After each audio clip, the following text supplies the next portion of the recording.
This is Warriors Plus Minus. Marcus Thompson here with my boss, Tim Kawakami. Ben Cruz. Your boss, Ben Cruz. No, Ben is just my bully. You, sir, are my boss. Yeah, I'm certainly not your bully. That's for sure.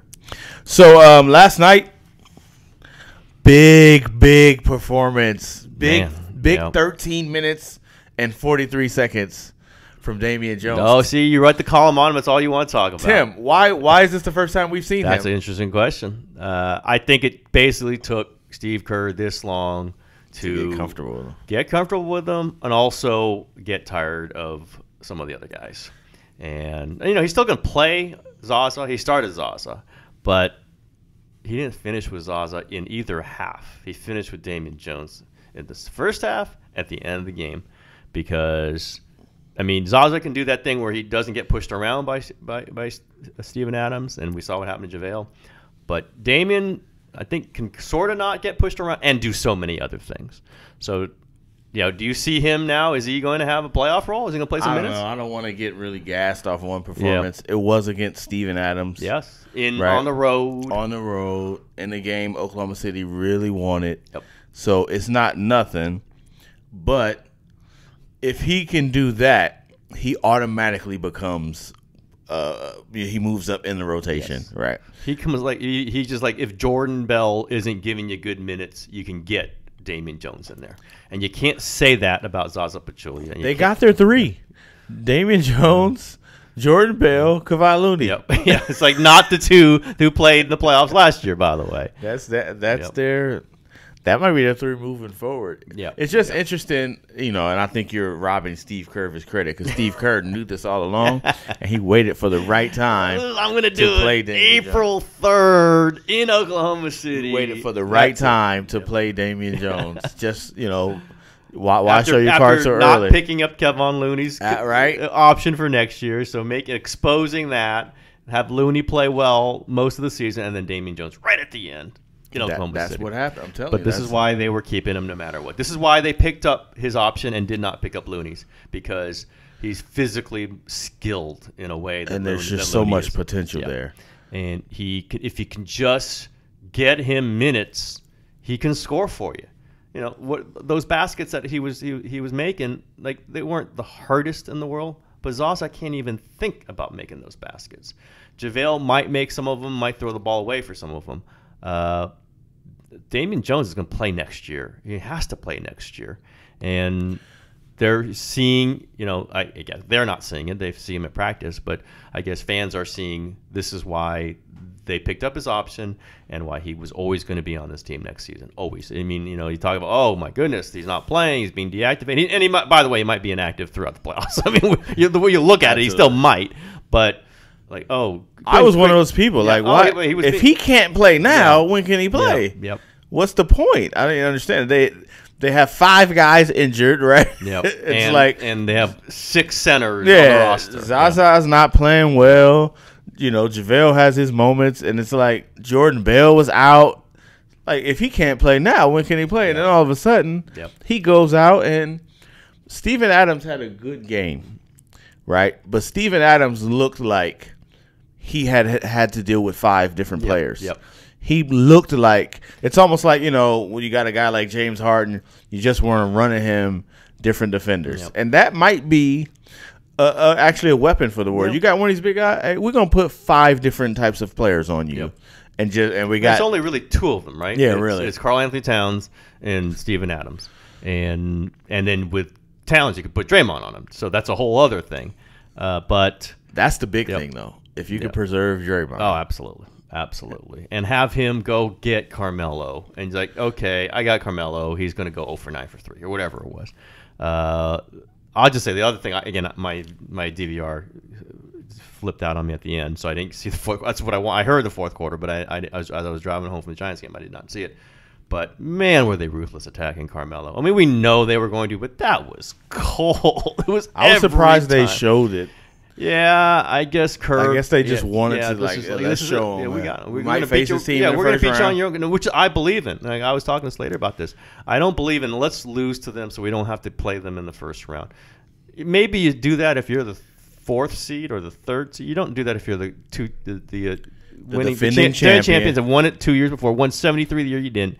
You got who you got. Let's go beat them. Let's just go beat them. You do that, that's a psychological L you take. Like you're telling your player, hey, you know what? We don't think we might be able to beat these guys. Well, no. That's what was part of Kerr saying we can beat anybody without Steph, even if it's probably not true. It's all part like we're good enough to beat this team. Let's show up without Iguodala, without all the people they didn't have, Steph, clearly, and let's go on the court, their court. They're dying for in a place where we have been just destroyed before. Absolutely. And let's beat them. And let's just take it to them. And so, how are they going to do that? They're going to attack Carmelo Anthony. They're going to attack Ray Felton. There's guys on that. I was watching this game. They're going, there's so many places where the Warriors can attack them, but it's specifically Carmelo Anthony. And if they can survive this, then they're going to feel real good about games 3 and 4 in Oklahoma City if they're playing them in the first round. Hey, they might knock Oklahoma City out of the playoffs. I mean, Oklahoma's got some. They're not like they have Houston next. Yes, and now Houston might not care, but same thing with Houston. Like Houston doesn't want to just say, oh, you know what, let's lose to them, and no, if we win, we push them to 8. Yeah, and we don't want to. Just play. And I still fully expect Oklahoma City in the playoffs, but they could go out and then. Warriors like, okay, we're still the Warriors, and I don't know that they needed to tell themselves that, but it sure showed up. And listen, Draymond, I don't think made a basket, but Draymond is really important against that team. He's important against all teams. He's really important against that team. And this is the funny part. What if the playoff rotation includes Kevon Looney, Damian Jones, and Quinn Cook? Yeah. Like who? What universe is this? And Zaza is out. Zaza's out. And maybe JaVale even starting. Yeah, and then out. Yeah. It's going to be cameos, if anything, for those two. And then we'll see. People keep asking me about Nick Young, and he's not. We talked about it last year. Let's not talk too much about it this time, but he's not playing great. He had a good plus-minus last night. I didn't see all of it.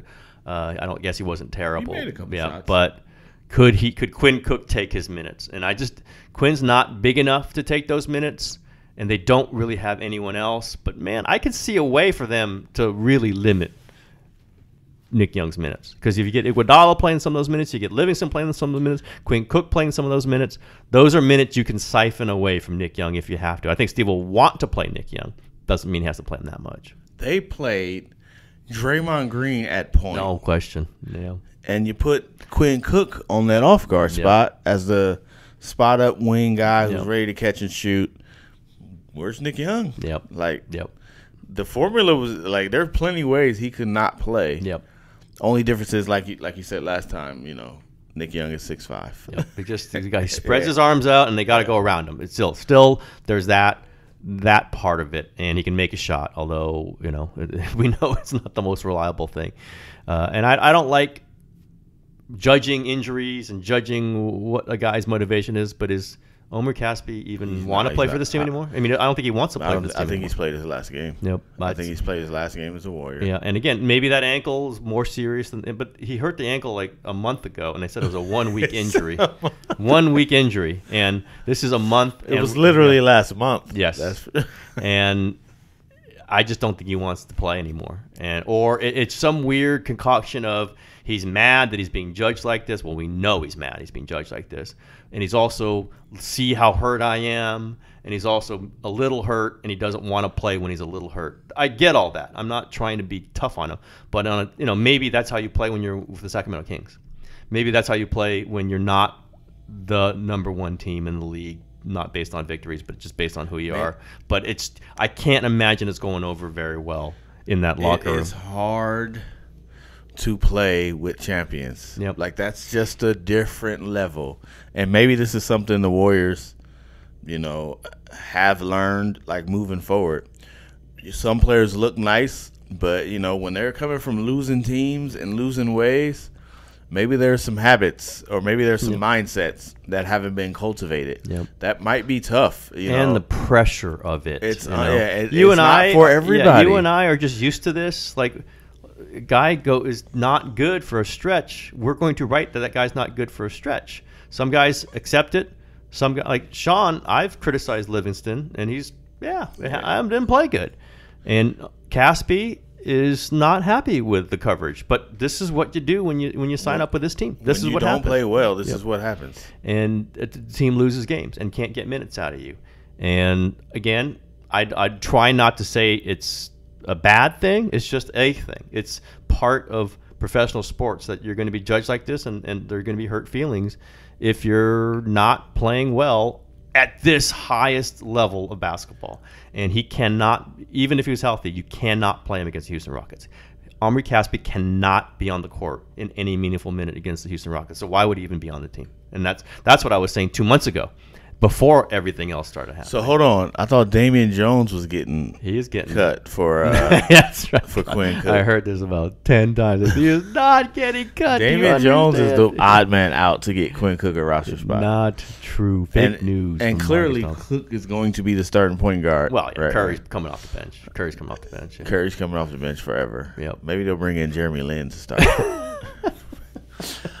So when you look at these matchups, right, that they'll get, and we still don't know. There's 4 games left. We still don't know who they'll get. These teams are playing each other, and it is big win by the Clippers last night to keep hope alive for the Clippers. They probably won't get up to 7 though. So no, but what they did to Oklahoma City, which was easily by far and away the most dangerous first round opponent.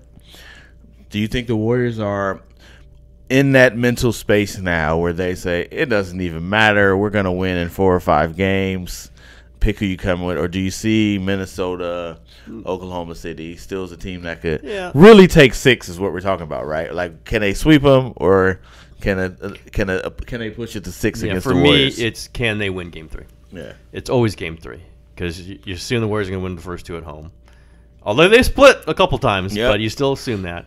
And then what's Game 3 going to be like? Because Game 3 at Utah last year was tough. We know it was tough. If Durant doesn't hit those 5 straight shots, they might lose Game 3, and it's a series. Then I don't think they lose a series, but it's a series. I think Minnesota's. You never know with Karl Anthony Towns. You never know Wiggins, and there's some other guys in there. Jimmy Butler, if Butler's back, but yeah, I think they're in a spot where they kind of like Steve. They've been through this. Okay, we're going to win without Steph. We're going to win around without Steph. We want him back. We're better with him, obviously. Love him, but we want to win around without him. That's quite a second round boost, though. Yes. By the way, we're going to get Steph Curry back. And you know what? Maybe if the Warriors blow through that first round and they get him extra rest, maybe they give him another couple days rest. You bring him back in Game 4. Yeah, exactly. Game you just really make sure. I think number 30 would not be pleased by that. But you might know better. Maybe he just wants to kick back and relax through the playoffs. But I think that's how they rally. They rally about, let's do it without this guy. That's great. Want him back, let's do it without him. And that was what you saw last night. That was a lot of what you saw last night. It's that chip on the shoulder thing. And sometimes you have to invent it. Sometimes things invent it for you. And you know what? If they can get great, they did it without Livingston. They did it without Iguodala. We're not just talking about Steph here. These are hugely important players throughout the playoffs. That's crazy. They did it without any of them, and I don't quite, still try to figure out exactly how that all happened.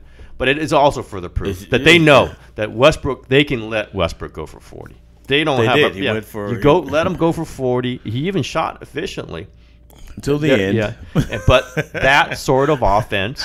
I wonder what Steve Kerr was thinking. Well, we can guess a little bit. But that sort of offense does not hold up at the end of games. That sort of offense is something that they can deal with. And I wrote this on Twitter this morning, and I do believe it. It really comes down to Paul George in any matchup. George has to be a really good player, and he was. When they've beaten the Warriors, Paul George was amazing. Yep. To the point where, for a while there, it was tough to see him play bad games, right? It's like, that dude is amazing. And then you see him look average against, Denver or whatever. But he looked average. Yes. He looked average. He still does a thing with Clay, right? He makes life a little difficult for Clay. Clay actually got by him and missed the layup because he could just feel like Paul George coming. But if he's not making shots and, he's kind of got to get open looks to make them. He's not a 40% shooter with a hand in his face. He's not he's kind of need to get open looks. So they really just need somebody to stay in his face. That's a major cog that is gone.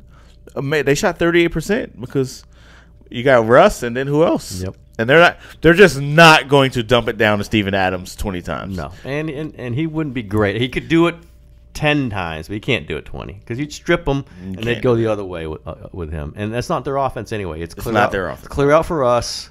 Let them dribble around. I don't think they can produce enough against a good defense like that, especially with Draymond engaged and Kevin Durant engaged. Iguodala help. This is what that's the Warriors playbook right there. That's what it is. We'll take whatever. If Westbrook wants to go for 40, he goes for 40. We're going to beat all the rest of their guys because the rest of the guys are going to be out of the offense, will not feel involved. And that's the whole Kerr thing. Pass the ball, feel involved. Everybody feels like they're part of this. He plays Varejao when you don't think he's going to. He plays Damian Jones out of nowhere. Exactly. This is just the Steve Kerr thing. And you see the context of it specifically when they're playing Russell Westbrook. I'll tell you what, JaVale McGee's got to be nervous watching Damian Jones. Wow. Because there's a couple of those alley-oops from Draymond that look just as good. Yep. It was like JaVale was like, man, I'm the one dude who can do that. Yep. And I was like, No, that was the whole thing drafting Damian Jones. That was the whole thing because remember, they're coming off losing in Game 7.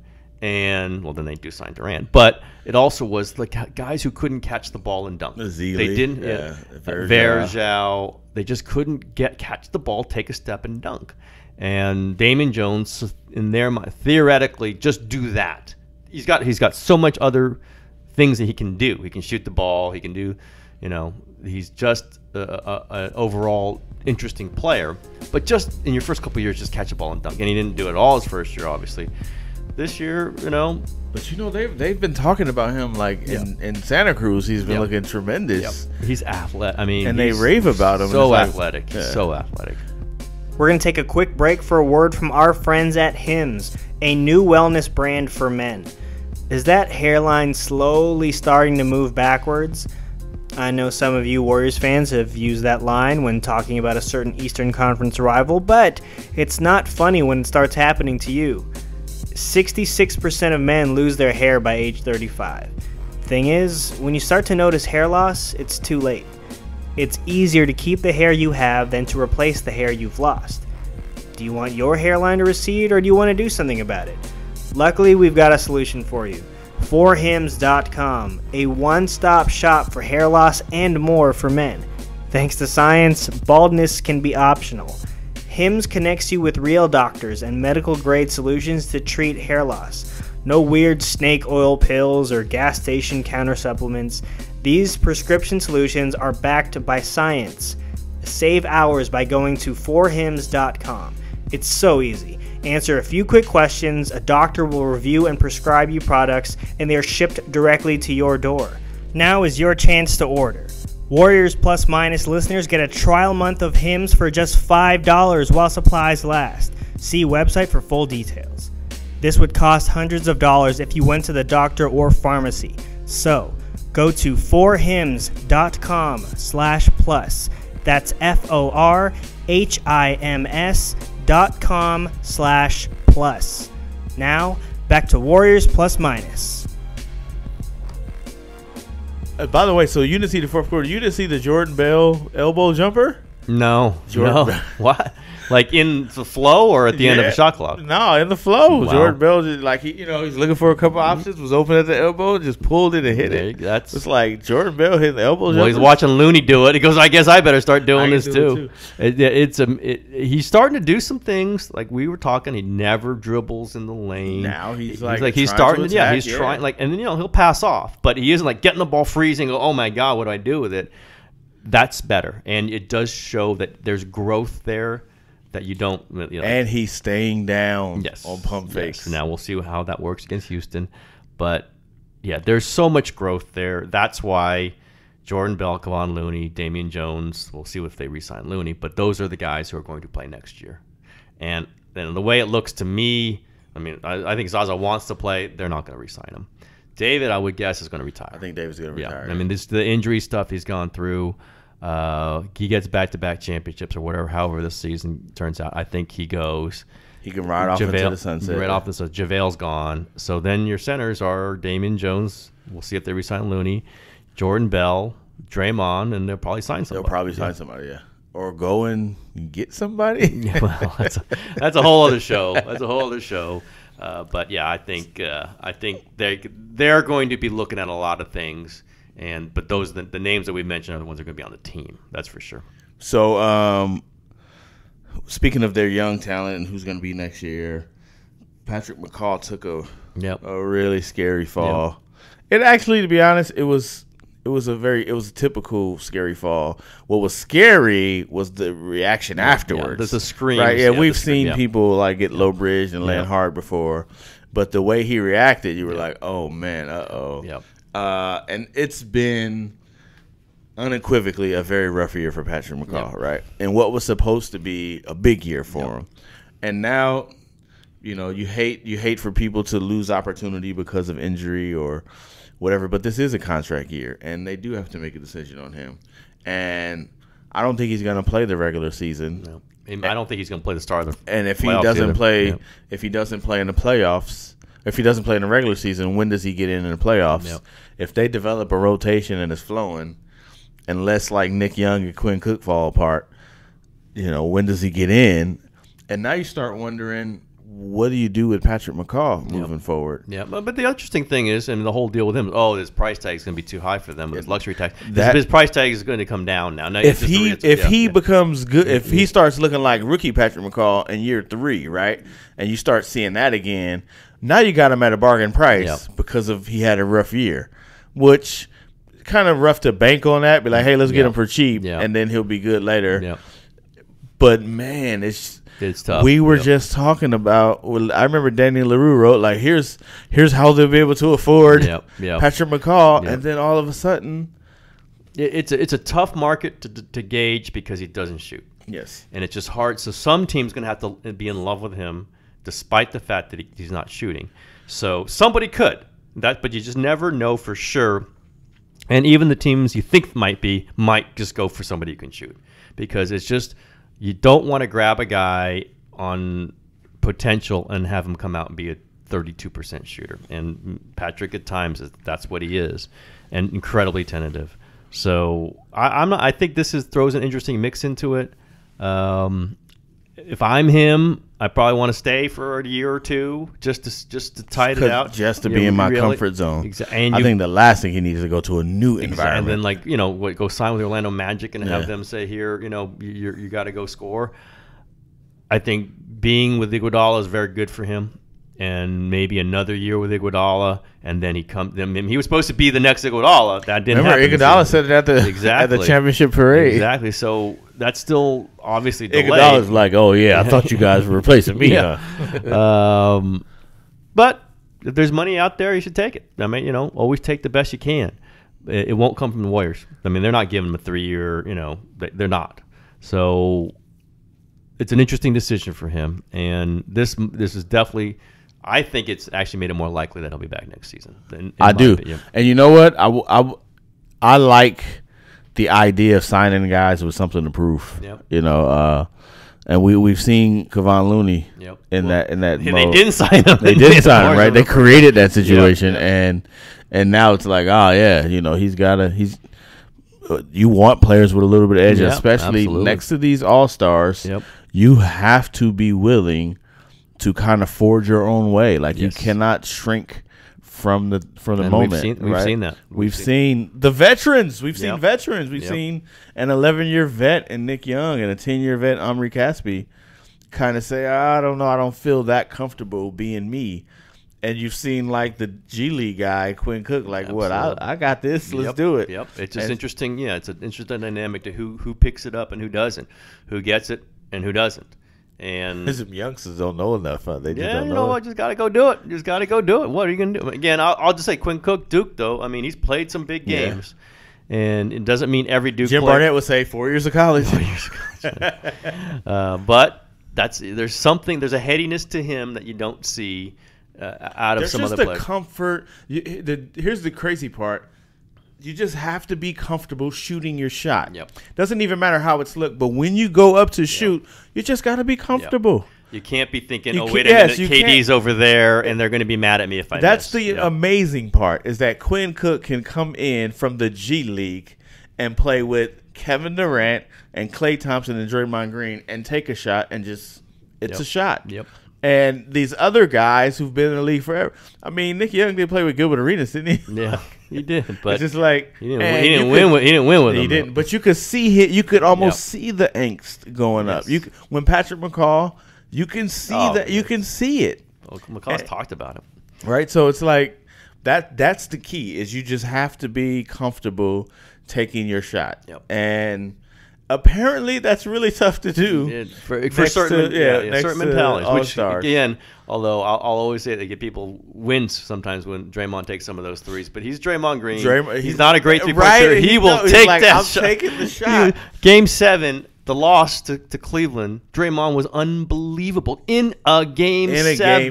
LeBron James, there was not historic. An ounce of I am fear taking these shots, and you kind of that's what we're seeing. You need when you're playing. And he could tear the side of the backboard up, and he's taking the next one. I'm taking the shot. This is the shots. Sometimes when he's way off, he doesn't. But you do them like I always say with Klay. Game 6 in Oklahoma City did that. You've shown who you are forever. You've shown who you are. Draymond Green in Game 7, that was one of the great Game 7 performances. If they had won that game, that we'll remember. It was an incredible game. It took some legendary stuff to outshine that. Yes, well, several of them. Certainly in the last minute or so. Yeah, that was great. TK, what's our plans for the postseason? The Athletic, you mean, or dinner? We're gonna plus minus. I'm not sure. We got some logistical issues. You and I both might get fired for a TK show appearance earlier today, but we'll try to get in. We'll go to practice. We'll go to we'll do what we did previous years for another publication, and we will get the best interviews. We'll have the best talk, but it's a little tough sometimes because we're on the road or we're. It's a logistical issue, but why not keep talking about the Warriors? It would be silly. Right? It would be silly not to. I think we should just bring Ben with me. I need a personal. You get to get that first round mojo. He could transcribe. He could carry bags. No. He's the boss. He's the bully. And I will take my traditional not travel for the first round, but it usually works out just perfectly. Man, you ain't coming to Houston. I'll see you in Houston. Watch. Houston, yeah. See. How are you gonna take maybe the second round off? Not taking the second round. I'm not taking these rounds off. By the way. No, I'm saying how are you gonna take leave? Yeah, it's gonna be tough. It's logistically tough, but we'll see. I think we'll see how the roster looks. By the way, at that point. Because we might be making a mid-level exception purchase here. So. I don't know if that's mid-level. That might be designated veteran. The max. No comment beyond that. No comment beyond that. The announcement is coming soon. Yep. So this can't be the last Warriors plus minus, right? Is this the last one? We might get fired. So we'll just do it at another place. So that's okay. No, this is not the last Warriors plus minus. All right, just making sure. Yeah, we might be. Here's what's going to happen. Might be the Archbishop Midi Warriors plus minus, but it's still. Here's what's going to happen, listeners. TK is going to chill at home in the first round, and I'll be doing Warriors plus minus on the road. Yeah. And sending it to Ben, and he'll make it happen. Meanwhile, TK will be eating at restaurants, That's feet true. up, That's true. hanging out. I might be doing some 49ers Raiders draft by then, so I might just hanging with Grudog and Shanahan and Jed and Mark Davis. That's kind of my life these days. So we'll set up some microphones and do my own show over there. First round's boring anyway. You ain't missing anything. I was thinking Oklahoma City. If they drew Oklahoma City and they lost last night, I was like, geez, I might need to get there. But at this point, I don't think it's going to happen. Maybe Game 6 if it gets that far. Game 6. Game 6. And Steph makes his grand return for Game 6, Oklahoma City. As I remember, Game 6 at Oklahoma City are pretty interesting. That's just my memory of this. Some pretty amazing things happen there. Yep. Joe Lacob gives players roses too. So. And Kneels. He gave the rose some other time. That's right. The kneeling. He bowed on two knees before Klay Thompson on television. Wow. Now, I guess Steve Ballmer would do that. Who's another owner who would do that? Cuban would do that. Jordan would not. Vivek would. Jordan would not. I don't think Dolan would. But there's a few. But Joe would be since Joe's already done it. That would be Joe's pioneer. He's the pioneer of does that give him an upper hand in any Clay negotiation talks here in a couple of years? I think the Bay Area Sun does that. Steph Curry does that. Yes. Golf courses. Yeah, I think. Yeah, that might be the sweetener though. Like, hey man, I will bow. I will bow. That's got to be worth like $5 million right there. He's got to be worth it. I know, right? All right, we're out of here. Our next one will be right before the playoffs. Yep. Well, might be our last chance to line up a big guest because they don't tend to like to do them during the playoffs. So maybe we'll try to line up somebody right before the playoffs. Yeah, let's see if they're ready for, the real thing. Yeah, to really talk hoop with us instead of other people. All right, see ya.